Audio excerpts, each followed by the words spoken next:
పేదవాడి పక్షాన నిలబడతాం, ప్రజా గొంతుకై నినదిస్తాం. వాయిస్ ఆఫ్ వాయిస్లెస్, తెలుగువారి మనస్సాక్షి సాక్షి టీవీ. సాక్షి టీవీ ప్రసారాల కోసం మీ స్థానిక కేబుల్ ఆపరేటర్ను వెంటనే సంప్రదించండి.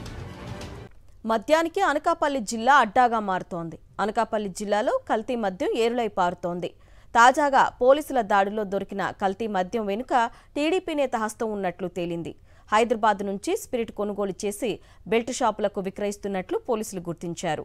నర్సీపట్నం నియోజకవర్గం మాకవరపాలెంకు చెందిన టీడీపీ నేత రాము ఈ కల్తీ మద్యంలో కీలక సూత్రధారిగా ఉండడం చర్చనీయాంశంగా మారింది.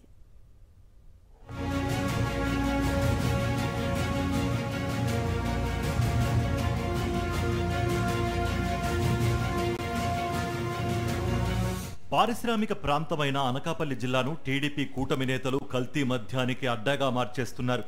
ఈ నెల 2న పరవాడలో కల్తీ మద్యం స్థావరంపై ఎక్సైజ్ పోలీసులు దాడి చేసి 2 నిందితులను అరెస్ట్ చేయడమే గాక వారి నుంచి 72 లీటర్ల స్పిరిట్, నకిలీ మద్యం తయారీకి ఉపయోగిస్తున్న యంత్ర సామాగ్రి, ఖాళీ మద్యం బాటిళ్లు, స్టిక్కర్లు, రంగు కోసం కలిపే రసాయనం స్వాధీనం చేసుకున్నారు. ఆసుపత్రుల్లో ఉపయోగించే స్పిరిట్ ను వీరు హైదరాబాద్ నుంచి తీసుకొచ్చి పరవాడ కేంద్రంగా కల్తీ మద్యం తయారు చేస్తున్నారు. అరెస్ట్ అయిన 2లో టీడీపీ నేత రుత్తల రాము కీలకంగా ఉన్నారు. నర్సీపట్నం నియోజకవర్గం మాకవరపాలెంకు చెందిన రాము స్థానిక టీడీపీ ఎమ్మెల్యేకు అత్యంత సన్నిహితుడిగా ఉన్నట్టు తెలుస్తోంది. అయితే ఇటీవల జరిగిన ప్రభుత్వ పాఠశాల పేరెంట్ కమిటీ ఎన్నికల్లో టీడీపీ మద్దతుతో రుత్తల రాము చైర్మన్ గా గెలిచారు. గ్రామంలో ఈయన టీడీపీ తరపున చురుగ్గా ఉంటారని తెలుస్తోంది. మరోవైపు పరవాడకు చెందిన యలమంచిలి వెంకటేశ్వరరావు ఎలియాస్ వెంకటేష్ తో కలిసి రాము నకిలీ మద్యం తయారు చేస్తూ బెల్ట్ షాపులకు సరఫరా చేస్తున్నట్టు సమాచారం.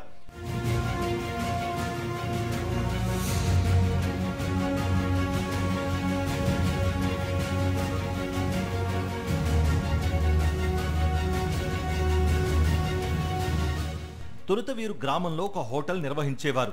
టీడీపీ కూటమి ప్రభుత్వం అధికారంలోకి రాగానే కల్తీ మద్యం వ్యాపారం చేస్తున్నట్లు పోలీసుల విచారణలో తేలింది.